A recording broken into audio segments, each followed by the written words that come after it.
আসসালামু আলাইকুম, স্বাগতম সবাইকে। আজকে আমি তৈরি করে দেখাবো চটপটি, আর সাথে থাকবে নিমকি এবং নিমকপাড়া। প্রথমে আমি 2 কাপ ডাবলি বুট সারা রাত ডুবো পানিতে ভিজিয়ে রেখেছিলাম। তারপর এগুলোকে ভালোভাবে ধুয়ে নিয়েছি। এবার ডাবলি বুটগুলোকে সিদ্ধ করার জন্য একটা প্রেসার কুকার নিয়েছি। ডাবলি বুট 2 কাপ আর পানি নিয়েছি 6 কাপ, আর 1 টিস্পুন লবণ, 1 টিস্পুন রসুন বাটা দিয়েছি।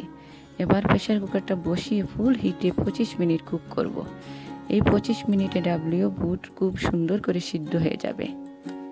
এখানে আমি নিমকি এবং নিমক পাড়ার জন্য একটা বোলে 2 কাপ ময়দা, স্বাদ মতো লবণ, 2 টেবিল স্পুন তেল এবং 1 টিস্পুন কালো জিরা দিয়ে ভালোভাবে মিক্স করে নেব। তারপর একটু একটু করে পানি দিয়ে ভালোভাবে মিক্স করে একটা খামির তৈরি করে নেব।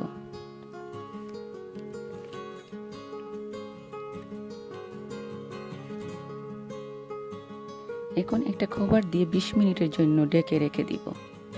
এখানে শুকনো উপকরণগুলো হলো শুকনো লাল মরিচ, ধনে বিচি, কালো জিরা, শাহি জিরা, মৌরি, মেথি সহ কিছু পাঁচফোড়ন।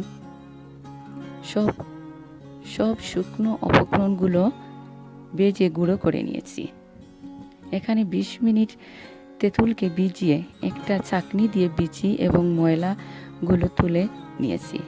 এখন তেঁতুলের মাড়ের সাথে প্রথমে 1 টিস্পুন চটপটি গুঁড়া, 1 টিস্পুন শুকনো মরিচের ফ্লেক্স, 1 টিস্পুন শুকনো উপকরণের গুঁড়া, 1 টেবিল স্পুন চিনি, লবণ স্বাদ মতো। এখানে আমি কিছু কাঁচামরিচ ও সামান্য ধনে পাতাকে ভালোভাবে মিক্স করে তেঁতুলের মাড়ের সাথে মিশিয়ে নেব।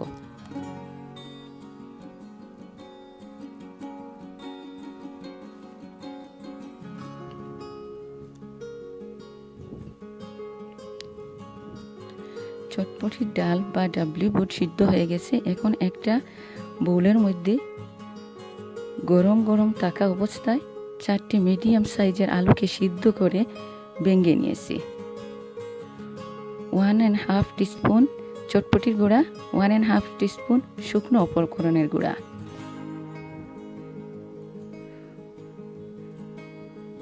1.5 teaspoon chilli flakes,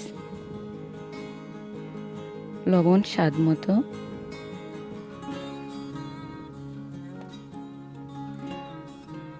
2 table spoon ধনে পাতা, 1 টিস্পুন কুচি করে কাটা কাঁচামরিচ,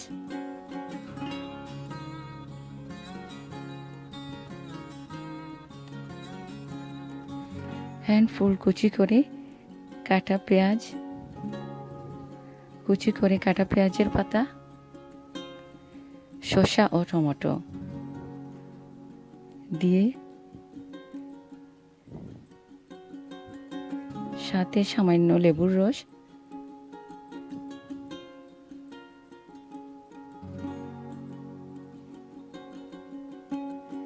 তারপর মিক্স তেঁতুলের সস 4 টেবিল স্পুন দিয়ে ভালোভাবে মিক্স করে নেব।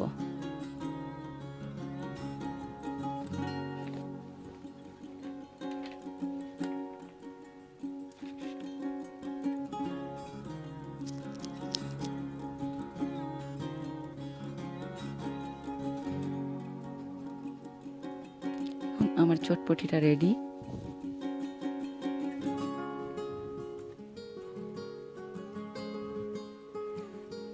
এখন পেঁয়াজ, শসা, ধনে পাতা, কাঁচামরিচ সব উপকরণ ও সাথে 2টি ডিম দিয়ে সাজিয়ে নেব।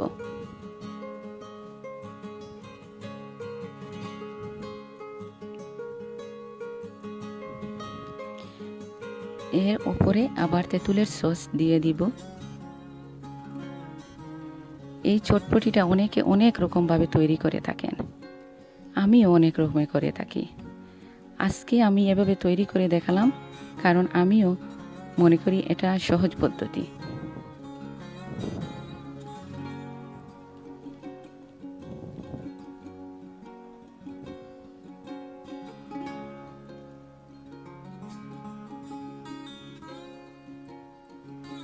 এখন খামিরটাকে 2 ভাগে ভাগ করে নিব।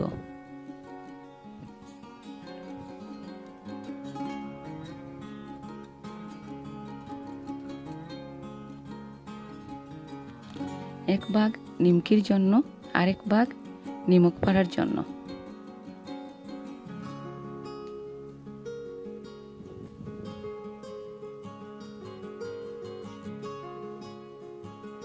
আমি একে একে সব রুটি বেলে এইভাবে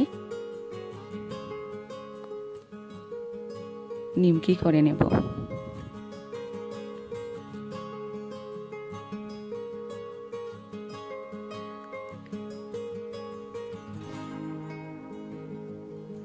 এখন তেলে ভেজে নিব। আরেক দিকে বাকি খামিরটাকে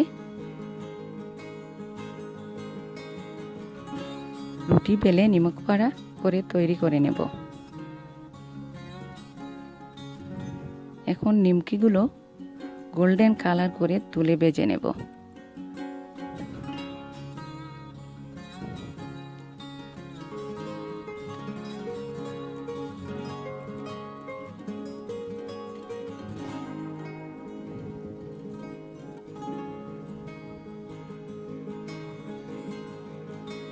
এখন নিমকি তুলে নিয়েছি।